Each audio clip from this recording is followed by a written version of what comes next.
So hey guys, welcome back to my channel. तो सबसे पहले तो सभी को happy Rakshabandhan to all of you. जितने भी मेरे भाई या फिर बहनें देख रही हैं सभी को रक्षाबंधन की बहुत बहुत शुभकामनाएं। और दूसरी चीज़, जैसे कि मैंने कहा था, मंडे से हमारे चैनल पे भी लेक्चर्स आने शुरू हो जाएंगे। तो मंडे को जैसे कि मैंने कहा था कि आपको बायोलॉजी की क्लास देखने को मिलेगी।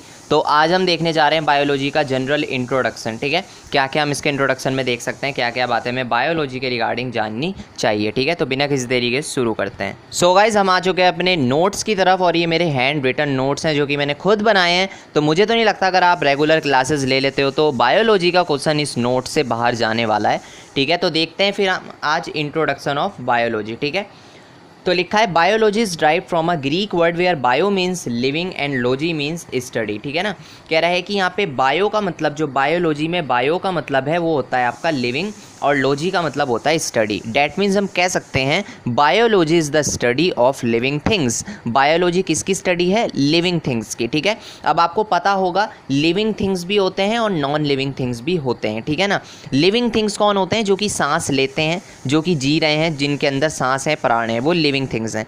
नॉन लिविंग थिंग्स कौन है? जिनके अंदर सांस नहीं है, प्राण नहीं है। ठीक है, वो आपके होते हैं नॉन लिविंग थिंग्स। ये बेसिक बातें आपको पता है। तो सभी लिविंग थिंग्स की जितनी भी या लिविंग बींग्स की स्टडी है वो हम बायोलॉजी के अंदर करते हैं। ठीक है, चलिए नेक्स्ट पॉइंट में क्या लिखा है। नेक्स्ट में आपका लिखा है the term biology is given by Lamarck and Treviranus. देखो, ये मोस्ट इंपॉर्टेंट क्वेश्चन है, कई बार पूछा जाता है कि जो बायोलॉजी टर्म है या नेम है ये किसने सजेस्ट किया, किसने कहा कि भाई बायोलॉजी ही इसका नाम रखना चाहिए जिसमें हम लिविंग थिंग्स की स्टडी करें। तो ये आपका दो बंदे थे जिनका नाम था लेमार्क एंड ट्रेवायरनस। ठीक है ना, इसे आपने ध्यान रखना है। ठीक है, दोनों नामों को इन्होंने आपका बायोलॉजी नेम सजेस्ट किया था। ठीक है ना, चलो नेक्स्ट पॉइंट की तरफ चलते हैं जो कि है father of biology. Father of biology कौन है? एरिस्टोटल। कौन है ये? एरिस्टोटल। इनका जिक्र पूरी बायोलॉजी में बार बार होएगा, कई जगह होएगा, तो इनका तो नाम आपको ऑटोमेटिकली रट ही जाएगा, जो कि है एरिस्टोटल, फादर ऑफ बायोलॉजी। चलो नेक्स्ट पॉइंट क्या है? नेक्स्ट यहाँ पे आपका लिखा है the study of living organisms whether plants और एनिमल्स इज कॉल्ड बायोलॉजी। जैसे कि मैंने आपको कहा कि लिविंग ऑर्गेनिज्म की स्टडी ही बायोलॉजी है, चाहे वो प्लांट्स हो चाहे वो एनिमल्स हो। ठीक है, क्योंकि सारे ही क्या हैं? लिविंग थिंग्स हैं। ठीक है ना, अच्छा उसके बाद नीचे चलते हैं। तो यहाँ पे है आपका there are two branches of biology. यहाँ पे लिखा है there are two branches of biology, first is zoology and second is botany. ठीक है, यहाँ पे हमें दो ब्रांचेस देखने को मिलती है। पहली आपकी जूलॉजी, मतलब बायोलॉजी के अंदर जो जो हम स्टडी करते हैं, एक हम करते हैं जूलॉजी को और एक हम करते हैं बॉटनी को स्टडी। ठीक है ना, तो ये हो गया दूसरा पॉइंट। नेक्स्ट पॉइंट है आपका जूलॉजी। यहाँ पे लिखा है जूलॉजी क्या है? ठीक है, यहाँ पे लिखा है जू का मतलब होता है एनिमल्स और लॉजी का मतलब होता है स्टडी। ठीक है, इसमें हम किसकी स्टडी करते हैं? एनिमल्स की स्टडी करते हैं जूलॉजी के अंदर। ठीक है, यहाँ पे लिखा है branch of biology in which we study about different animals. ठीक है, वो ब्रांच बायोलॉजी की जिसमें हम अलग अलग तरीके के जानवरों के बारे में, एनिमल्स के बारे में स्टडी करते हैं, वो कहलाती है आपकी ब्रांच क्या? जूलॉजी। ठीक है, ध्यान रखना है। इसके बाद आता है फादर ऑफ जूलॉजी। क्या आता है? Father of zoology. तो ये कौन है आपके? ये भी आपके एरिस्टोटल हैं। ठीक है, विजिबल नहीं हो पा रहा होगा आपको, तो ये भी कौन है? आपके एरिस्टोटल। ठीक है ना, फादर ऑफ बायोलॉजी कौन है? एरिस्टोटल। ठीक है ना, तो ये बात भी आपने ध्यान रखनी है। इसके बाद नेक्स्ट पे चलेंगे। फिर है आपका Aristotle wrote first book about zoology called historia animalia. ये ध्यान रखना है।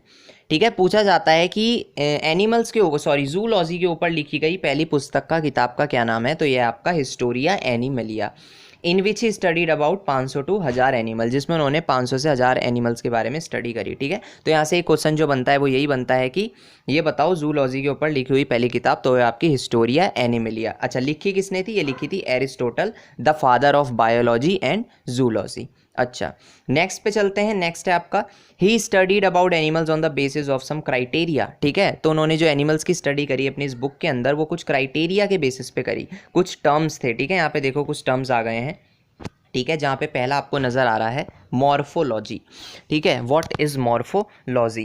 तो यहाँ पे लिखा है study of external structure of living organism. किसी भी लिविंग ऑर्गेनिज्म के एक्सटर्नल स्ट्रक्चर, एक्सटर्नल होता है आपका बाह्य, बाहर का जो स्ट्रक्चर है उसकी जब स्टडी की जाती है तो उसे कहा जाता है मॉर्फोलॉजी। ठीक है ना, ओनली एक्सटर्नल स्ट्रक्चर की। ठीक है, तो ये हो गया आपका मॉर्फोलॉजी।